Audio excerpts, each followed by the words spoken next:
Welcome back to Her Voice Collective. It's been a while and it's been just a moment, right? Today it's a pleasure to have not just one guest but two guests. We have the duo from the Reluctant Adventurers. Am I right there? That's right. Yeah. A lot of times in business, you don't know your progression from when you've been there, done that, and you've done substantial work in your own career. Today, joining me is Teneshia and Davina, who've been journalists for a long, long time and had a very strong friendship as a foundation and built up a business on events and conferences. Now, many of you sitting there are saying, friends in business, events and conferences, they're all the little so-called internet red flags, but they're right here to prove us wrong. So let's dive into welcoming Teneshia and Davina. Oh, thank you so much. Thank you so much, Kim. So glad to be here. So tell me, let's dive first into breaking the myth of friends in business. How does that work for you? All right, do you want to take that or should I? Well, that's one of those things. You always check. Honestly, it's amazing being friends and then working together. You know each other's triggers, each other's sort of like, pet peeves, the things that one can and cannot say, one can and cannot do. You know what to avoid, you know what another person's going to feel bad about, and then you can sort of make sure that you do the right thing that will make them feel better. You support each other. Gosh, you're each other's rock and sounding board, all of that, right? Exactly. And I think because we've had such a solid friendship for the last, my goodness, Davina and I met in at the end of 2012 and we were friends first. And because we had such a solid friendship and mutual interest when it came to writing and reading, that we just fell into business so easily. And I think it helps because we are so in sync. So, and that does help every day, especially when you're under pressure. So yes, we are proof that the red flag doesn't exist. The red flag turned green. Yes. Yeah. If I could ask you, what are the three foundations that you had as friends that transferred into the workspace as a business? What would those be? I mean, first off the back of my hand, what I can think about is trust. Immediately, that was so important to build that trust for both of us, and then to enter into business with someone who has your back on the good days and the bad days. That is essential, especially during bad days or stressful events, or when you're dealing with difficult clients. Trust. Yes, that is the key. 100% trust for sure. I think it's also understanding each other. I mean, I know when Tens is having like a difficult time with something. I know she can sometimes get overwhelmed when there are 50 things to do. Me, on the other hand, I'm such an organizer that I will make a list and I will say, right, thing number 1, thing number 2, thing number 10. So that is another thing. I think understanding each other, knowing when the other person needs help. I think that's a big one. Yeah. It almost sounds like marriage advice. Doesn't it just? Well, it's true. We fell in love the first time we met. That's true. But I think that's the base of any relationship. Yeah. You know, whether it's a friendship that becomes a business, or whether it's business that becomes friendship, or whether it's friends that become lovers, or anything. You said trust, you said understanding each other, what triggers them when they need space, what is their style, instead of changing that, but being the other side of the coin to that. What might be the other things that work for you that seemingly is not the red flag of friends in business? I don't know. What do you think That's is a good question. one thing that should be a red flag and isn't? I think everybody has their individual red flags. I think for us, because some people will look at us and think friends, we hang out all the time, we're in business every day, 24/7, especially a business like ours, where there is no switching off, whether you're working at 10 p.m. at night or 9 a.m. because a client needs something. to an outsider, they would say, right, that's a little toxic and you need space. But for us, this works It's so a package well. deal. This I works remember incredibly the well. first time, I think I spoke to Teneshia, right? I called you first. Yes. No, Davina, I think. Oh, See, did you? I don't even know. Blend into Because I one called person. one of you first, and you said I was just talking to the other one. Yes. That yes, where's that the was invitation? And I'm like, yep, your invitation's right here. And then I call the next one. You're like, yeah, I already know about it. Okay, one message for both of them. Oh my goodness, yeah, I think we've gotten so used to like sort of working as a unit. Yeah. Where, it just comes so naturally because you message the other person immediately. So I think, Exactly. Yes. I mean, like, yeah, you just sort of like, you're so in sync after like a few years of doing this. So, from drawing from your own experience, I completely understand that there are rules and then there is a foundation. If that is done correctly, those rules don't matter. So, if you could speak one of you straight into the camera and tell women in business that if you're choosing to go into business with your friend, what are the different things, and probably 3 or 5 things that you want to take off your list before you make that decision? Because very often, some women, we choose partners because you're scared to do it alone. And then the relationship becomes a little bit shaky, because then when you start taking a couple of steps in, you're like, oh my God, we're greatest friends, but the communication is not good in the hard times, or one person's carrying the load, or the whatever, multi different reasons that exist. So because you figure that out, why should people not work with people they love? Right? So what would you tell the ladies that are thinking to go in business with friends that they need to have as a foundation? Okay, fair enough. All right, we'll go first then. So I think as Ten said earlier, one of the biggest things is you need to trust each other. I mean, you need to be able to trust the other person to have your back, no matter how bad things are going to get. Clients are going to be difficult. They're always going to blame you. And, when things go well, they're the ones that are going to take the credit. The only person that you are going to sort of have with you on that journey, that very, very difficult journey, is your business partner, who, if they are your friend, then I think you have to be able to trust them to have your back. That's one of the bigger things. I'd say another thing is to accommodate each other. So you will be different people, different personalities. Teneshia and I, we're very different. I'm incredibly hot-tempered. And Teneshia is one of the calmest people in the world. But she accommodates me when I'm upset and angry. She lets me vent. She lets me have my moment of anger till I can turn around and come back to it. And similarly, if, something's really testing her patience, then I will step in and say, right, let me handle this instead, because perhaps you need someone to be a little more aggressive here. So it's nice to have that sort of like, you accommodate each other, you adjust to each other. So I think those are my 2 big ones.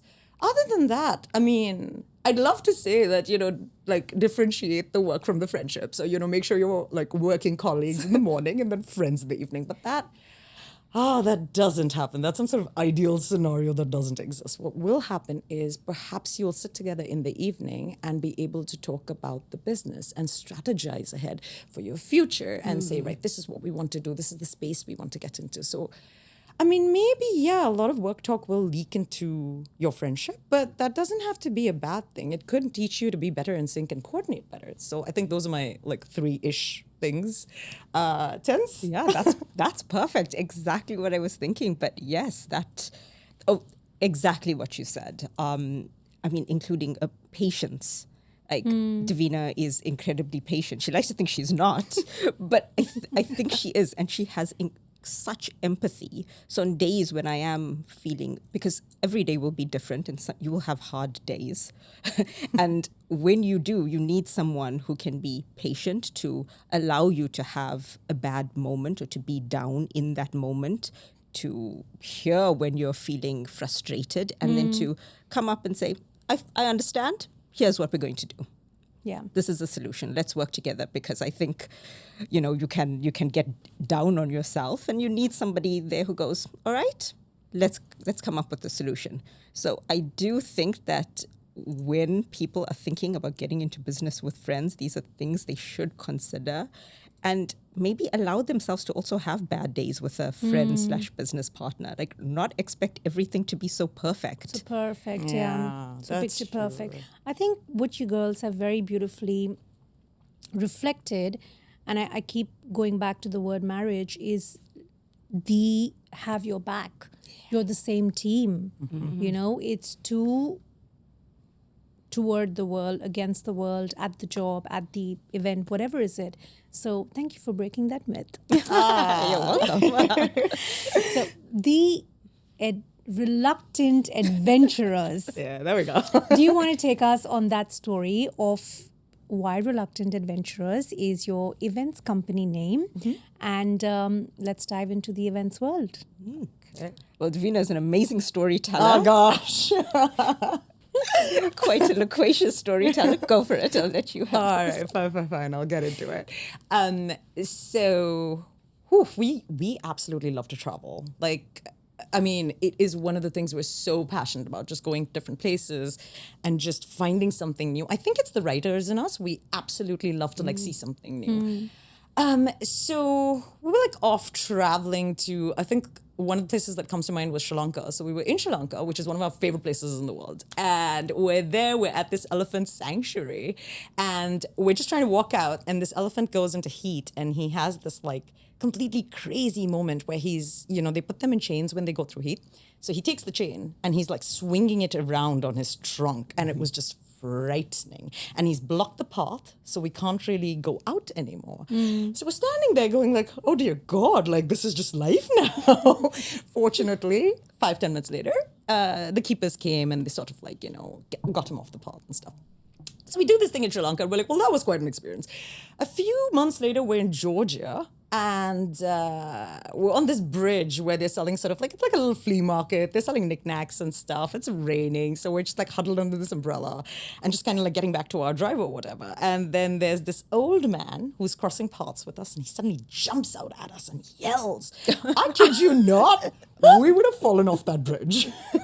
So He just peeped under the umbrella and and he says what sounds like a curse. I mean, the lady at the flea market next to it is like, oh, he's putting a curse on you. We're just like, are you serious? Georgian curse. Oh my God. Like, you don't even know me. I You know, don't even exactly. know us. What did I ever do to you? Like both of us like standing there going, oh my God, this old man. So anyways, but that said, in spite of these like experiences that we would have across the way, and there's so many more, but I won't bore you with all of them.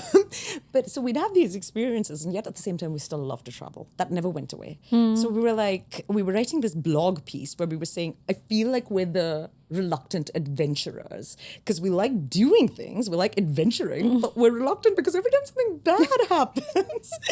So we You wrote get a this- new curse on you. Exactly. It's almost the caveat to adventurous. To the growth.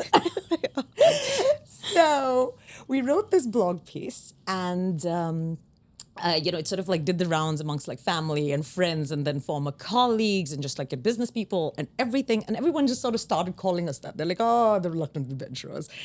And so finally, when we decided to open a business and get into organizing conferences and stuff, we were just like, well, very honestly, can't think of a better name. This is it. That describes you. Exactly. So that's the story of the name. That's a very cute story. A little frightening, like you said, because I can't unsee the visual you've put into my head now. Believe you me, one of the most frightening moments ever. Like now I can laugh about it, but back then we were Huddled on the bridge. horrified. Of course. A little lost, yeah. Oof, horrified.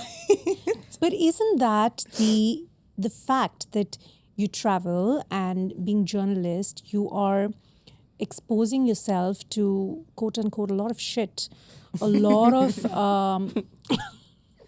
you're not sitting carefully in an office, you're not sitting carefully in behind your laptop and saying, this is my bubble, that's where I live, right? I live in a bubble and I'm happy there because that makes me do my work in a better way. But when you allow yourself the danger of what might come, allow yourself that I'm going to go and interview somebody and they'll just throw their glass of water or coffee on me. And yes, they Right? have. When I ask them the honest question that triggers the daylights out of them, that changes you as a person. When did you start noticing that you developed a duck's back. Have you developed a duck's back? Ooh. Have you? Kind of. Yes, I mean, yes, I'd like to think I'm still developing that back. But It goes and comes. Exactly. But you're so right. I think maybe when we both started out as journalists, we were so young, early 20s, you have to put yourself out there. And yeah, rejection is part of it. Mm-hmm. People get angry. People Yeah. get angry at what you write. You constantly, on tiptoes, and you have no choice. You have to sort of arm yourself with a bit of a thicker skin. And then even in normal offices, I think, I don't think that's maybe confined to just journalism. I think just working in the corporate environment before we both left our jobs, there are moments where, yeah, it does sort of help you for for what's to come. Oh, she had some really tough times because I did like celebrity journalism, which is hard, but it's not like, celebrities want to be out there. So Yeah. it's not that impossible. They're willing to speak to you. I mean, all you got to do is wait around for Salman Khan or something like that. Just saying. Man's lovely though. It's just that he's late sometimes, but he's lovely. But Ten's dealt with like angry people at her journalism Really? job. What was your journalism journey like? Which, So, yes, I started out with the Sunday Times in South Africa. It was my first job straight out of university. And I mean, I was an idealistic journalist. I wanted to save the world. One story all at of us a at time. 20. Exactly.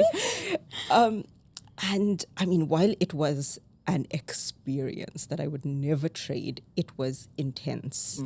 Crime stories, court stories, murder, politics. Oh, dear Lord. It was intense, and more often than not, people don't want to talk to you. You have to door bang. You have to go to people's house. You have to wait for them outside their car, outside courthouses. And you're this very green child who just wants to get her name and her story out there because, of course, you want to impress all your editors. And that is the only way that journalism works. And yeah, I think back and I think, wow, I really just, frog marched into so many places and said, I need this. And people would say no, or people would say, right, you have 3 minutes to leave before I get my security. Oh. So, and you're like, yes, another badge of honor. Like, listen, your security is nothing to a cursing man, so bring him on. I'll take him down. Exactly. Wow, that builds character in a very different way. It was so hardcore, right? That builds does, character in a very different way because there's rejection.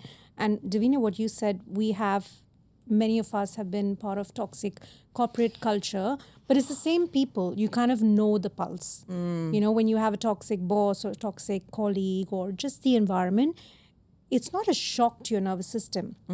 You're aware of it. It's not a happy place, but you're aware of it. So it doesn't shock your nervous system.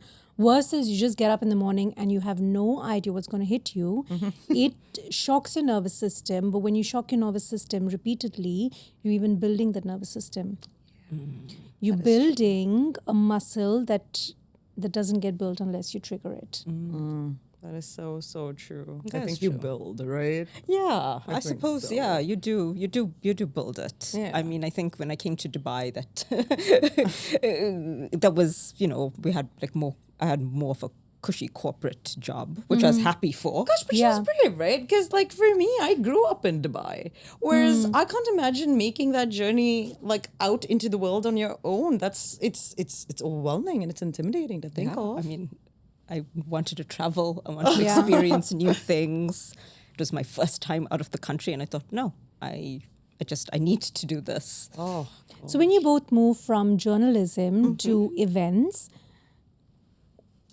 first off, why did you decide events versus being on the other side of the interviewing and story gathering and storytelling and all of that to say, let's bring everybody onto the stage and all the stress that I take in drips and bobs and bibs through the month, let's take it at one shot.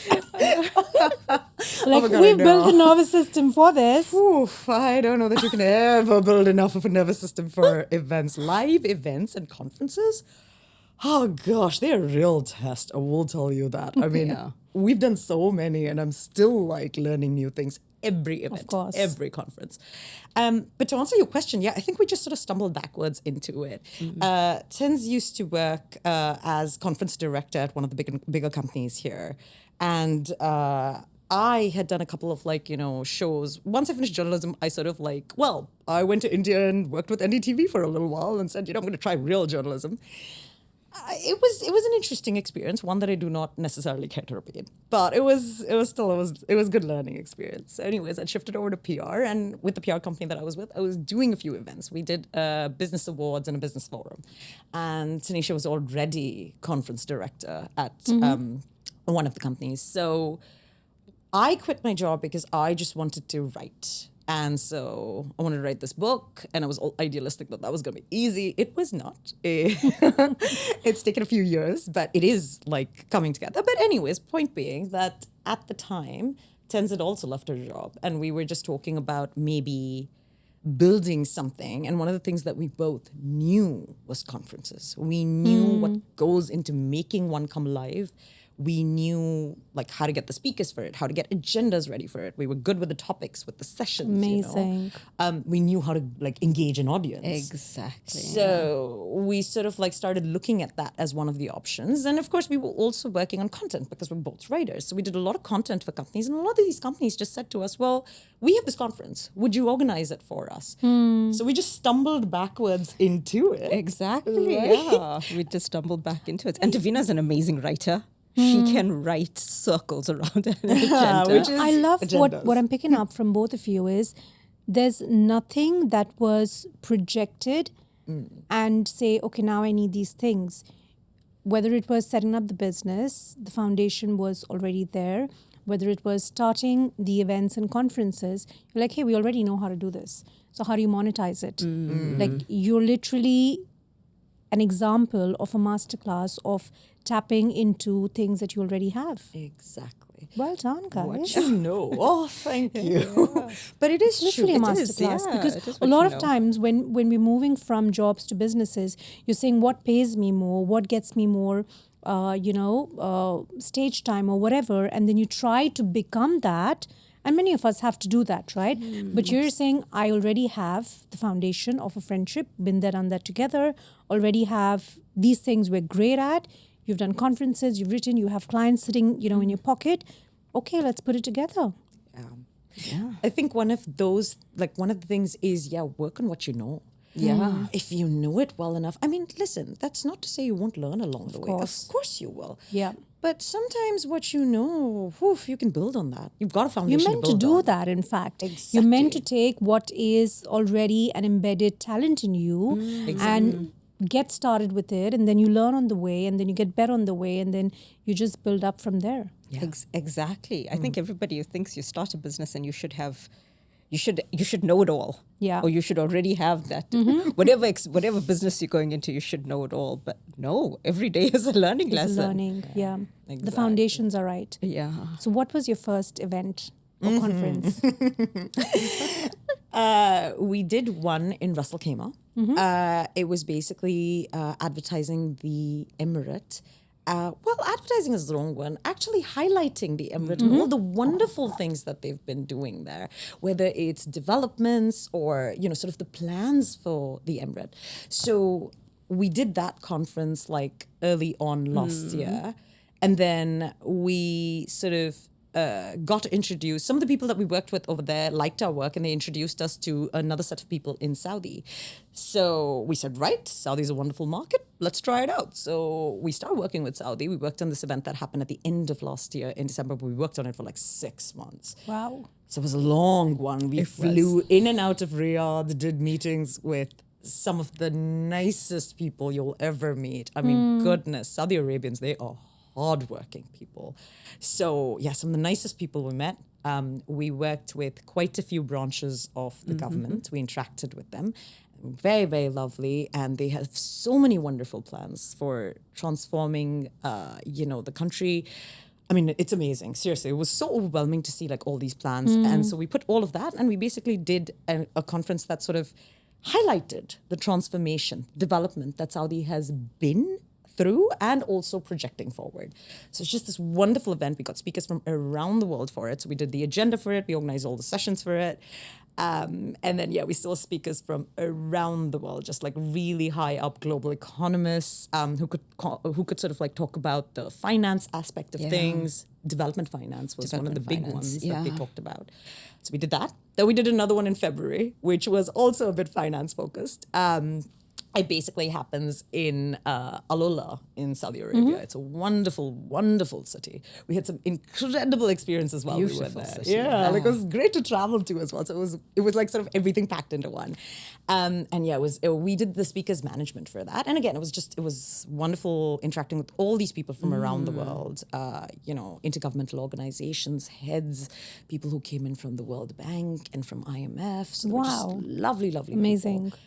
So it was, again, a great experience. And we're now working on another conference for Abu Dhabi, which hopefully we should be able to talk about soon. Yes. Yeah, of course. When you organize things and what you just spoke of, they're not... The unsaid rule is there is no room for error. Look at you laughing before the question. How do you manage those expectations? No, I think there's always room for error. I think. But the expectation is because you're handling Yeah. such big profiles, you're handling such big responsibility, you do not have the cushion to say, oopsie, I forgot. Dare. Not at all. I mean, when you're handling over 100 speakers and they're coming from around the world, you have to make sure they are onboarded completely, visas, travel, session details, that they are fully briefed and they get to wherever they need to be on time. To track all of that from A to Z with our team, it's hard work. So yes, the margins for error, we try every year to make sure that it's not as big, but it's live events. So we have also allowed ourselves to have grace that mistakes do happen, but as long as we have solutions on site to fix it, and Davina and I would say we're quick on our feet. Something happens, get on your phone, you sort it out immediately. Yeah. And it will happen. It's live events Absolutely, to deal with exactly. people, to Goodness, deal with things go emotions. wrong. Exactly. And even if something goes completely right with whether it's a minister, where everything goes smoothly, maybe just one little thing will go wrong on site and they might not like it. And that happens. So I think it does happen. And Is if you there can a fix it story quickly, you have that is allowed to be shared on the pod of what happened and how you fixed it? And you don't need to probably necessarily tell us names. Yeah, we won't do names. But We won't don't do names. Let's keep your business running. Gosh, I know, but, right? But the lesson from it, what can we derive from a lesson? I mean, it's a bad one though, right? Because it's not a bad one. They had a great time. actually, yeah, the speaker had. So the one that we're talking about happened in December. We were running the session, and the speaker came to us, and he said that he might have another commitment across town where his boss, pretty high up, is speaking, and so he might need to go there. And we were just like, well, you can't leave us hanging. You're supposed to be on stage. You go on in 40 minutes. Yeah, and we were just like, whew, like this is going to be bad. It's going to be so ugly. But I mean, this poor man, like he was being so nice. He was just saying like, I'm so sorry. What do I do? My boss is there. Like I have to go. So this is where Teneshia had a bit of a moment where she decided to suddenly out of nowhere play bad cop. So Usually I play good cop. this is true. I mean, guessed. So she, ever so slightly, with the mafioso smile, maybe says, well, it's your relationship. So you know what? If you make a bad impression today, what can we do? Like, this is your impression. And I was just like, oh boy. I think because like all the niceties, all the pleasantries in the world would not get to this lovely man who, and of course on any other day I can placate and I can say, it's okay, don't worry, we'll make it work. But today, when we're going on stage in 40 minutes, the government will look to us and say, why are there only 2 people on this? What happened? I needed to tell him in the nicest but firmest way, it is your relationship. So if you choose that your relationship with your boss to be higher than one here, I will leave that at your doorstep. I will not make this decision for you. And in the end, quick-witted of her, though, Absolutely. because I think that's what was needed at the time. Exactly. And I think that's a very powerful leadership step to say, you make your decision and bear the consequences that come with it. exactly. You don't get to say, Teneshia allowed me to go. Yeah. Exactly. Right? That is a boss move, guys. Like, wow. that was all her, though. I think it was a lot of coffee and 3 hours of And sleep. stress. No sleep. There's benefit of that. There's benefit to that. If somebody is starting very small events company, what is the behind the scenes preparation? So when you're choosing a speaker, what are the things that you might have a list that you tick off before you engage them? What is the follow-ups that go into it? Take us into that journey of how you prepare. Oh. Yeah, so I think first of all... Like, listen, I just wave my wand and it happens. Kim, there's no process. I know, what are you talking about? Hard work. to get a speaker on board, I mean, before even getting a conference, or at least if we just have a brief, we have an idea of... So take us to your brain. When, say, for example, I'm Kim and I come to you and I say, okay, guys, we want to do this event. And I just drop it at your table and you're coming back to me and saying, okay, here's a plan, la-di-da, pa-pa-pa. What goes into your brains from the moment you get an inquiry to execution? All right. So I think what we'll do is we'll research. That is where our journalism... that's where that comes in handy. Suddenly comes in. We just immediately, we take it, say it's about sustainability. Okay. And we say, all right, sustainability, whether it's in the world, whether it's here, we go full on and we research it. We research what's happening, what's new. We look at the organizations that, we could get involved in, and then we build speaker profiles based on our clients' objectives. This is who I want. I want them only in government. I want them only in private sector, or I want like a few, maybe mixed. And then Davina and I just go out and we build a massive list of speakers and research. Exactly. I mean, it's a lot about who can speak under which subject as well. So depending on what the client, for example, let's say you come to us and you say, I want a conference on like sustainability. We'll go out, we'll do the research, then we'll build an agenda as well. So we'll come up with sessions. Say you tell us it's a 1-day conference. Cool. We put together like, we'll advise you. We'll tell you, hey, listen, anything more than 7-8 sessions in a day, that's too much for an audience. Keep it at this number. Here are some ideas. What do you think? Here are some theme ideas. What do you think? You come back to us, you tell us what you want to do. And then, we sort of like break it up into sessions. Under each session, we then see what is the hottest subject, what's the hottest topic, what's the trending topic. And then we come up with speakers, the best, who can speak about that trending topic, who can actually give you real insight. Not, just sort of, oh yeah, sustainability, it's big right now. Like we're all incorporating it. It can't be like that. It has to be something that'll keep an audience engaged. And it's the same with the speaker. They need to be able to keep an audience engaged. That is the success of a conference. Not only that your audience is engaged, but they walk away with information. I think that's how we always see it. We put ourselves in the shoes of the people who are sitting in there, and they should walk away with like something new almost. So that's that part. And then once our client says, right, so you tell us, okay, I love this session, I love these speakers, go out and get them. So we then start coordinating with the speakers and their teams and their agencies. We work with so many agencies now that we can get our clients some really solid rates. There's a lot of negotiating involved, which is where her firmness comes in handy now. Mafiosa firmness. Yeah, exactly. So we negotiate the best rates for our clients. We make sure that the speakers are being, and if that's assuming it's a paid speaker, which not all of them are, but we make sure that our clients are getting the best possible rates. We then, of course, get into the logistics aspect of things, which is organizing their travel, making sure they come. We work with third-party providers, of course, but we get that stuff sorted. Like, we're the ones doing all that coordination. Our team, we've got some wonderful people now that like help us with everything. In the beginning, it was just her and I doing everything, which used to be like up at midnight, seeing which flight XYZ can take into so-and-so place. So that part. And then, of course, like all the rehearsals, all the briefings, what the speakers need to talk about. Most sessions will have a moderator.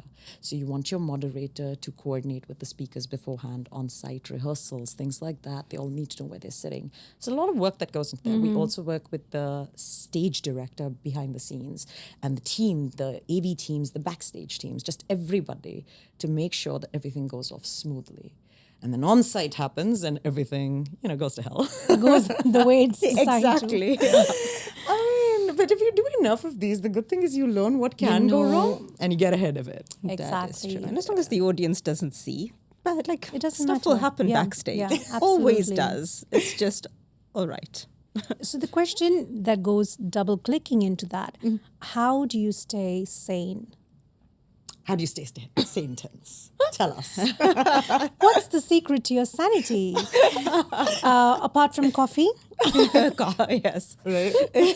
By the bucket. Yes.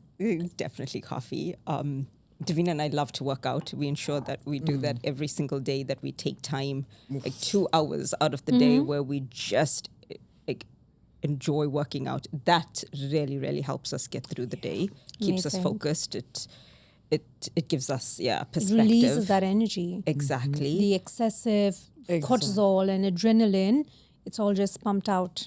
Exactly, yeah. And we make sure that, it's exactly what Davina said in the beginning, where if we're meeting up later, if we've had a bad day and we're like, hey, I'm struggling, can we please meet up? We'd meet up and we'd have perspective about the bigger things. Like this client or this situation might happen right now, but we're looking at the future. This is bigger. You'll always have difficult clients. You'll always have difficult days. But it's best to always just look at Go the through future. it. Yeah. Perspective helps. And get perspective. And Davina's very good at big picture thinking. And Oh, yeah, perspective. 100%. I've been insane a long time. I'm used to that. No, but perspective helps. Seriously, it does. It helps to look past anything and say, right, we will wrap this up in another 2-3 months, but we go on. Like we have other things to do. We have these goals. We have so much more to achieve. We were just talking about this earlier. One of the quotes from one of our favorite TV shows is that you always look at the mountains ahead of you, and you don't look at the ones behind you. And I think that's just it. Having that perspective, knowing that you've done so much, can really help. Like it can. So how many events and conferences are below the belt now? A few now. Yeah. I think about like 5, 6 if you count the smaller ones. We're counting like the major ones The that we major work ones, on yeah. for like 6 months because we do half a year work on every conference. Wow. Yeah, Exactly. so you live and breathe that for like The half a year. build up to it is so long, and they want us there from the beginning, of course. There's a lot of travel. There's a lot of like flying in and out, a lot of time zones to work through. Plus, speakers everywhere. So you'll be getting on a call at 9 in the night because your speaker is in California and they just started their day. So yeah, it can be like, it is a little complicated, but yes. So to answer your question, yes, absolutely. We've done about 5 or 6 if you count the slightly smaller ones, but 6 month span for almost each one. And thousands of speakers. Yeah. What does that list look like? You know what? We haven't done the numbers, but you're good with numbers. What would that look like? Oh my God, we do about 150 speakers per conference because it's not just the one stage. Ooh. It's not one stage, it's multiple stages. Wow. Because you'll have your main conference stage, then you'll have a little side stage or a plenary stage. So, you're just handling all of that simultaneously. So yeah. Number of speakers, it's well into the hundreds. Amazing. We're almost at the end of our segment. Has there ever been something that you've been through and you go like, we're not doing this again? Yes. Oh my God, so many things. Maybe run us through a list of 3 things. God, I'm trying to think of like what we can and cannot say. Isn't that life? What you can and cannot say? Well, don't say names. Say the lesson. What's the lesson? Okay, I'll tell you what. There are certain speakers without any names that we have said we'll never work with again for multiple issues. Listen, a speaker being difficult or having a tough time before they go on stage, that's actually fair. Yeah. It is nerve-wracking to get in front of so many people, no matter how practiced you are. So that part's okay. And of course, their team members are also very, very worried because they want to make sure everything goes off smoothly. So that part's okay. That's not a problem. Yeah. But we have speakers who've cancelled on us last minute for no real good reason. That can be a red flag. Like that's when we say, we won't work with this person again. They're not trustable. And if they let us down at the last minute, it will be a problem. And I mean, the good thing is clients do listen to us when we tell them that that's not a good speaker for you. Trust us. We've done this before. So I think that's something that we can say comfortably. There are some hard lessons when it comes to speakers falling away last minute. And with live events, you can't do that because we're held accountable. So there are speakers where we say, right, no. And then there are difficult speakers in the run-up to any event. Difficult speakers especially sometimes, you would get massive speakers in terms of profile, and of course demands can be really high, and if you're the lead on that, they will call you whenever, they will demand things. And I think a hard lesson for me personally is because in the lead up to the conference I can be really sane and agree to the world, and then I now understand that shouldn't be possible. You should not agree to everything. You should create your own one of the lessons. boundaries. Yeah, exactly. And it's okay to say no to a speaker. It is okay. Well, that's true, because one of our first conferences, she agreed to make sure the hotel has a firm mattress for one of the speakers. And we were just like, what? I was saying to her, how are you going to engineer this? Like, what is the plan here? Are you going to call up the hotel and make sure XYZ has a firm mattress? And she's like, yeah, I mean, it can't be that hard. But in the lead up to the conference, she gets busy. And then she's like, oh, this has fallen through the cracks now. So I think that's a good lesson. You can't promise every single thing. But that's the fun part, that you only know when you've gone through that lesson that that's an ask that I'm not going to be able to follow through on. This is why everything is...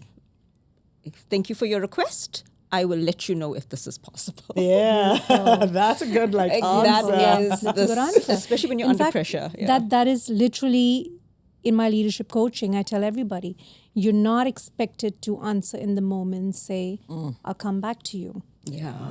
Go and check if it can be done and come back, because we've all been trained and conditioned that get things done immediately, and that's good. Oh my God, it's the people pleaser in you, though. Yes, Isn't it? absolutely. Like, you're like, I need to say yes. I need to say yes. Or I just want this person so badly, I'm going to say yes to everything. One of the things I teach all my leaders is take that 24 hours. You're losing your head. Yeah. First thing, zip it, get your energy back in place, and then go back with your answers. No. Because in that moment, you say yes, then to undo it, that's a lot of work. Rather than just saying, give me a couple of hours. 24 hours is it's a beautiful rule to just follow. Give me 24 hours. Like my daughter told me the other day, she's like, I like the way you avoid conflict. And I said, say how? When I come to argue with you, we said, let's talk tomorrow. Let's go on a coffee. I'm like, 24 hours. Handle your energy first. Oh my goodness, no, I'm still very shocked that you have a daughter, so I'm still coming to terms with that stuff. Listen, that's the trick to take care of teenagers. And a teenage daughter, good Lord. Talk to you tomorrow. Let's go for coffee. And hopefully, the fire has completely put itself out. That's a good one, actually, because you do calm down with some time. Exactly. Yeah, it is hard to sort of circumvent the people pleaser in you, which is, I mean, it's good that you also talk about that, because I think that is one of the pitfalls. And in conferences, you can't be a people pleaser. You need to lead with a very different leadership aura. Remember, we spoke when we had dinner together that sometimes it's never your words, it's your energy and your aura that tells somebody, I can walk all over her, or I'm not even going to ask her. And that is developed, obviously, like you said, in your workouts, but that develops in the way you're working on your inner self, and it develops over a period of time. You can't do it when you're 20 years old. It develops with the experience of been there, done that. You're like, okay, like your beautiful boss answer that, you know what, it's your decision. Do as you like. And they're like, oh, my reputation is more important. I'm going to stay. Good for you. You make good decisions. Well done. Well done, you. But do you feel in the number of conferences that you've held, in the number of hundreds of speakers you've spoken to, that when that need is not radiated through your energy, you have a better control of the controllables at the very least? Yeah. Right? What do you think? Yeah. I do think that you're right. If no, you're absolutely right. I think that there are so many things that you can't control. So to understand the request and then to go, all right, I need time with this request. I need time to see if we can do it. I need time to see, if it is within our control, or if it is within our control to give them a firm answer and say no. That, definitely. No. And I think also knowing that sometimes, this is all leadership training, but sometimes you're delayed no. You know you're going to say no, but you're like, I'm going to say no after 3 hours. Yes. Yeah. Because no one wants to hear no immediately. Because that is also giving somebody that space to say, I just want to ask all of this. And sometimes people know it's unreal. It's absolutely bollocks what they're asking, but they just want to get it out because somebody else had it. And then you're giving them that space to say, okay, have at it, say what you want to. And then you're using your skill set to be, okay, I'm going to go back, but I'm going to go back after 3 hours and say, that's not possible. Yeah. See, that's been a hard one for me though, because I'm quite the, I'm going to say control freak. So I'm quite the control freak. And so for me, I know the answer and I can say it immediately. Like I don't, and I like to slot things away. So I like to say, this is done. No. This is done. Yes. So it's been hard for me to learn that. But then again, I mean, that's what it is. It's a lot of learning lessons. I think it's been harder for me to open myself up to learning lessons. That part has been the most, like, the hardest part for me. Seriously. Like, I think with her, she's so much more open to like, okay, well, this is a new lesson for me. I'm going to file it away. I'm going to use it next time. For me, oh my God, just opening myself up to new lessons has been very, very hard. But that said, no, that's a really good one. Like just taking some time. That is one of the wisest things I've heard and also one of the best things I've learned. To say, right, give me a bit. Leadership coach. Yeah, exactly. Ladies. I could make a lovely leadership coach, and no matter what, like for everyone. Thank you so much for joining us at Her Voice Collective. Sharing your journey. I am mighty impressed because you've just taken off all the red flags and say, okay, those rules apply, but they don't apply because the foundation is so strong. You've not come from a space of, I want a friend in business because I can't do it alone, or I want to set up this business because it has opportunity, but it's like, hey, you're going from the inside out. And that has a green tick from me. Love it. Thank you, Kim. Goodness, that's so lovely of you to say. Thank you so much. Thank you This has so been much. so much fun. Very inspirational. It's been lovely to reflect. Very warm to have both of you here. You know, your entire dynamic is. I think sometimes the world gets so transactional and so compartmentalized that then you're like, which part of my day am I living?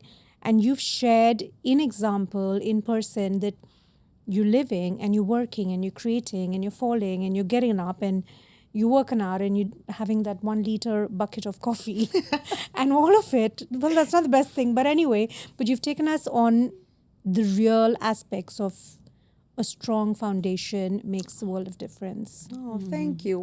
This is a wonderful initiative, and we really hope that something we said resonated with someone out there listening. And hopefully, I mean, because it was something I was saying to you before we started. Like, if we had something like this to listen to before we started, perhaps we wouldn't have made as many mistakes. And not had as many missteps and as many bad moments.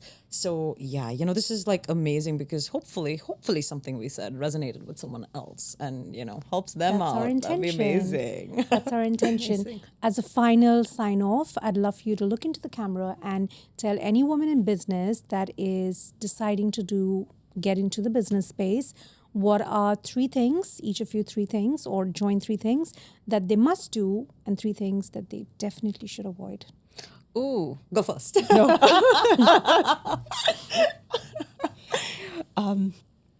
Oh, wow. 3 things. That they should do, and then 3 things that they should avoid. Okay. Go for it. Look into the camera and say it. I'm trying to think of 3 things that they should do. 3 things in business. Trust yourself. Very often, I fall into the trap of not trusting myself enough or not being firm in my decisions. So I would say trust yourself and stick with it as number 1.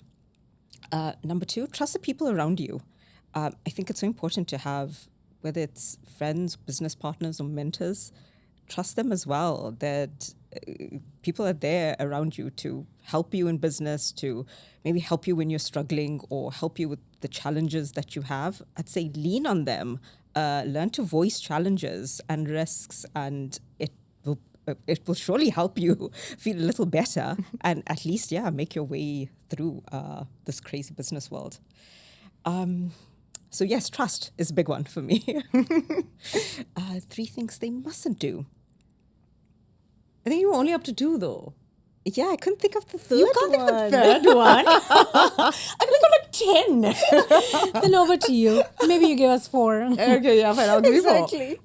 Right. So the things you should do. Oh goodness, build a support system. That is like super important. That's what she said. Like, I mean, having people around you that you can absolutely trust. That support system can be amazing. They will listen to you.